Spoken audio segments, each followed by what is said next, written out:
사람들이 가늠한 여자를 예수님 앞에 들고 가서 정죄해달라고 이렇게 했잖아요. 근데 사실 그 여인은 원래 결혼을 하긴 했지만 그 남자는 이 여인을 쳐다보지도 않았어요. 세컨드도 있고 뭐 있어가지고 많은 그 아내들이 있는 사람이었었는데, 근데 그 여인은 남편이 자기를 전혀 사랑하지도 않고 돌아다보지도 않아서 자기가 첫사랑했던 그 남자를, 옛날에 첫사랑했던 그 남자를 만나가지고 서로 정을 나누게 된 것이었던 것입니다. 그런데 하여튼 어쨌거나 간음을 했으니까 사람들한테 이제 그 여러 가지 형벌이 있었다래. 목을 매달아 죽이는 거, 또 십자가에다 못을 박는 거, 그다음에 돌로 때려 죽이는 거, 이런 세 가지 방법이 있었다고 합니다. 근데 이 사람은 이제 돌로 때려 죽이는 걸로 결판이 나가지고 예수님 앞에 정죄해달라. 모세의 율법에 따르면 이 여인은 돌에 맞아 죽어야 합니다. 그러니까 예수님은 어떻게 생각하십니까? 예수님은 아무 말도 안 했어요. 다만 그 사람들이 앉아있는 그 뒤에다가 그 사람 뒤에 가서는 뭐라고 글씨를 썼어요. 뭐라고 썼을까요? 예수님이나 이렇게 완전히 전후 좌우를 다 아시는 분들은요, 그 사람이 무슨 죄를 졌고 뭘 하고 하는 걸 너무나 소상히 잘 알아요. 내복을 무슨 색깔 팬티를 입었고 뭘 했고 뭘 하고 다 알아요. 그러니까 그 사람이 너도 그 사람을 정죄할 만한 능력이 없는 사람이다. 너는 이런 죄를 졌잖아 하는 거 뒤에다 쓴 것 같아요. 아무래도 한 사람씩. 그런 다음에 이 거짓말쟁이 무리들아, 당신들도 죄가 없다면 이 사람은 아마 저 사람한테 돌을 던져보시오. 너는 더 많은 죄를 졌지 않느냐 이거야. 말하자면 거기 이제 자기만 알고 있는 걸 예수님이 거기다 이렇게 쓰면서 쫙 돌아가면서 다 한 사람씩 이렇게 다 꼭꼭 집어버리니까 아무 소리도 할 수가 없잖아요. 그래서 그 사람들이 그냥 다 떠나가 버렸어요. 아무 말도 못하고. 결국 모든 사람들은 다 떠나고 예수님과 그 죄주인 여인만 남게 되었어요. 예수님이 그 여자에게 물었어요. 당신은 비난하는 사람이 어디 있습니까? 당신을 저주하는 사람이 있습니까? 그랬더니 아무도 없습니다. 이제 다 갔으니까. 나 또한 당신을 저주하지 않습니다. 그럴 수 있다고 생각합니다. 그러니까 이제 집으로 돌아가도 좋습니다. 처음 이제 영적인 수행, 뭐 연불 수행을 하거나 명상 수행을 하거나 참선 수행을 하거나 이렇게 수행을 시작했을 때는 선악이 있고 12장단에 맞춰서 나도 읽고 옳고 걸리고 틀리고 맞고 다 이렇게 12장단을 따지기를 아주 좋아하게 돼 있어요. 지금 우리나라 사람들 전체가 그렇잖아요. 뭐 이 사람은 맞고 저 사람은 틀리고 이거 이럴 수가 있느냐 저럴 수가 있느냐. 수행을 처음 시작했을 때는 그런 선악 구별 이런 거 12장단 이런 걸 많이 하게 돼 있어요. 근데 수행을 하면 할수록 선한 것이나 악한 것이나 그렇게 많은 저런 틈새를 보이지 않습니다.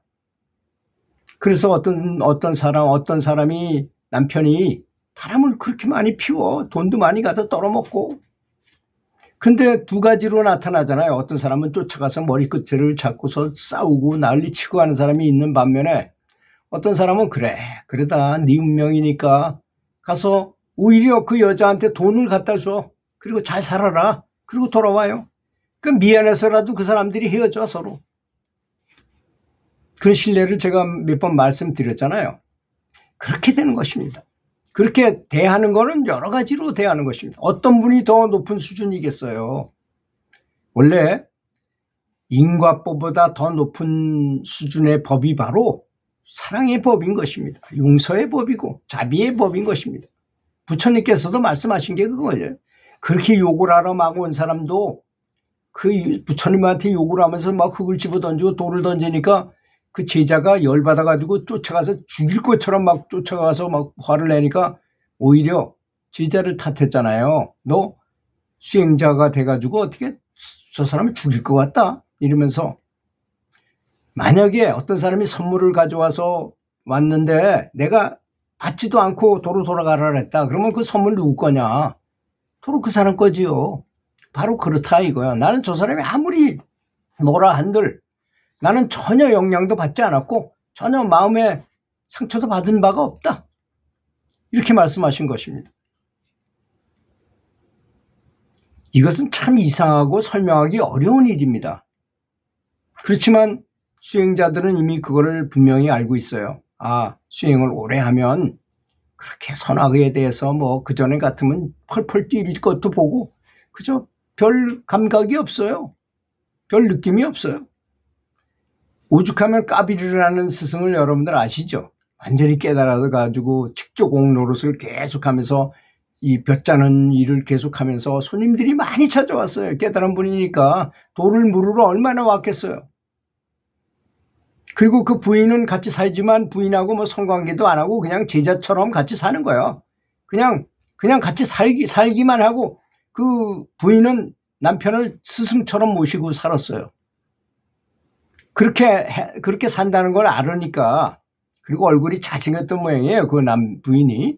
그래서 이웃집에 방학 간 남자가 그녀를 추근덕거렸어요. 야, 네 남편이 그 성관계도 한 번도 안 해주는데 나하고 한번 좀 해보자. 그런데 까비르한테 손님들이 많이 찾아왔는데 떼거리가 없어. 그 손님들을 먹여야 되는데 쌀이 없어요. 그래서 남편한테 얘기했어요. 까비르한테 얘기했어요. 저 방학간 남자가 이 몸을 한번 허락하면 쌀을 많이 주겠다 그러는데 어떻게 할까? 그러니까 그래? 아주 두 말도 안 하고 바로 야 그럼 가서 그 사람하고 한번 관계 한번 해주고 쌀 좀 받으러 가자. 그래서 비가 오는 날 그 자기 부인을 업고 소나기를 맞으면서 갔어요.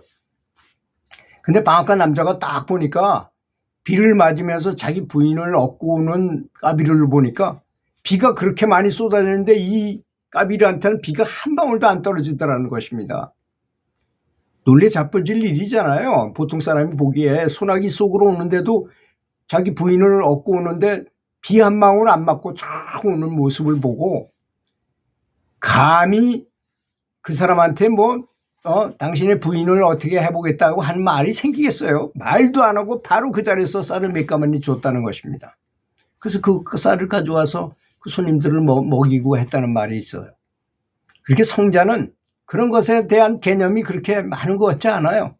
그런 것에 대해서. 그게 실화라 그래요. 하여튼 그 까비르에 대한 부인한테 그 몸과 그러니까 그 다음에는 감히 그 치근덕거릴 수나 있겠어요. 그렇게 고귀한 성스러운 성자 앞에서 감히 그렇게 된다는 것입니다. 그래서 꼭대기에서 아래를 내려다보면서 마치 영화 보는 것처럼 관대해지게 되는 것입니다. 영화 속에서 그럴 수도 있지 뭐. 그래 그런 거야. 그런데 사람들이 그런 거예요. 이 아라비안 나이트 같은 아주 이 사막 속에서 막 이글거리는 사막 속에서 뭘 하는 영화를 보고 겨울인데 영화를 보고 밖으로 나오면 아이스크림이 그렇게 잘 팔린답니다. 이렇게 추운데도 아이스크림을 그렇게 많이 사 먹는데요. 그 영화 때문에 그런 거죠. 영향을 받는다는 거죠. 영화인데도 불구하고. 그래서 영적 수행을, 연불 수행을 통해서 선악 구별에 대한 분별력을 넘어서게 되면 그래야 삼매에 들어갈 수 있는 것이거든요. 원래 적을 용서하고 모든 것을 빨리 잊어버릴 수 있게 된다는 것을 가르치게 된다는 것입니다. 이러한 깨달음은 일상적인 연불을 통해서 얻을 수 있는 것입니다. 그래서 스승이 있다면 스승은 이를 위해서 대략적인 계율을 제시하게 되죠. 이게 처음에는 이렇게 살다가 나중에는 이렇게 선악구별도 없고 이런 경지에 이르른다. 그렇게 한다는 것입니다. 그렇게 분별 12정단이나 분별로부터 자유로워지면 적을 쉽게 용서하게 될 것입니다. 나를 해치는 사람들에 대해서도 화내지 않게 될 것입니다. 그래서 예수님은 그렇게 힘들고 어렵게 십자가에 못을 박혔는데도 불구하고 돌아가실 때조차도 나를 죽인 사람조차도 그 사람을 위해서도 기도를 하는 것입니다. 그게 그분의 경지를 나타내는 거 아니겠습니까? 모든 것에 대해서 빨리 잊어버리게 될 것입니다. 뭐 나쁜 거나 좋은 거나 선악구별 없이 바라보고 사물을 있는 그대로 본다는 것이죠. 우리가 기분이 나쁘게 느낄지라도 그건 우리 자신을 위한 것이 아니라 그 사람들을 위해서일 것이라는 것입니다. 이런 이 분별력을 넘어서서 있는 이런 자비심을, 분별력을 넘어서서 있는 자비심을 깨우치길 바라겠습니다. 그렇게 되기를 위해서 우리는 부처님의 자비심을 닮아가면서 연부를 해야 된다는 것입니다. 우리가 뭐 자비심을 얻고 자비심을 키워야 된다 그러니까 그냥 대충 감사하는 정도 이렇게 생각하지만 그거 이상 더 높은 경지라는 것. 그때가 바로 닭 쫓은 개가 지붕 쳐다보는 격이 되는 것입니다. 아무리 그 사람이 나를 괴롭히려 해도 괴롭힐 수가 없는 경지를 얻게 된다는 것입니다. 아내가 아무리 바람을 피워도, 남편이 아무리 바람을 피워도 전혀 나는 영향도 안 받아. 그런 상태에 이를 수 있게 된다는 것입니다. 그런 경지를 얻기 위해서 우리는 더 많은 자비심을 키우면서 연부를 해야 될 거 아니겠습니까? 들어주셔서 감사합니다.